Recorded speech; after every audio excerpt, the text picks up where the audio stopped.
This all goes back to relationships, and I've always believed in that. In business and in government, you have to build the relationship. I believe we have built it. We've communicated to the administration, and we'll find out as this goes on.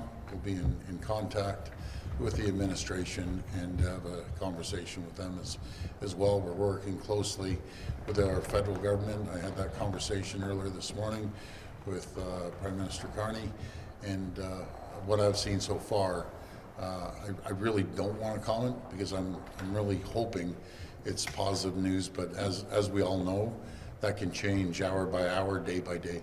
Is the lack of detail another slap after everything that Canada's been through, you have been through trying to negotiate this and get clarity that you mentioned so many other countries like Cambodia and whatnot, but they don't mention Canada or Mexico for that matter? I think that's good news actually. When we aren't named on that list, I think just communicating with the American people, communicating with some of the largest companies and their CEOs that have facilities here and in the U.S., I think that's a positive sign. But in saying that, let's see what happens.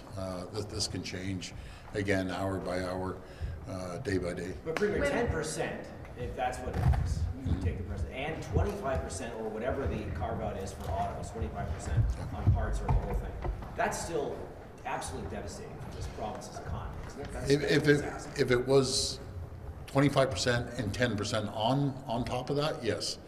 But we don't believe that's the situation. Last question. When it comes to the auto manufacturing sector, so there are 25% tariffs coming on autos. Is it your understanding that that's going to have a huge impact on the automakers in Canada? You said you were going to have a conversation with those CEOs. Well, we did have a conversation with the CEOs. I believe and hope, this isn't written in stone, but I believe it's going to be a lot less than 25%. And that's what I believe through our conversations. Thank you. Okay, That was the last question. It was related to the dairy, talking about 200% plus. I know you tried to fact check that this morning in one of your interviews. Yeah, well, that's not accurate because the last deal, and that was under President Trump that made that deal, anything over their quota, then they get tariffed. They have not met the quota on dairy as of yet. So that doesn't exist. They've never been tariffed on dairy. Are you expecting That a was the call last from question. Howard? Thank you. Yeah, we'll be reaching out to them. I just want to remind everyone, this goes through the federal government. We're in close communication with Minister LeBlanc, along with the Prime Minister.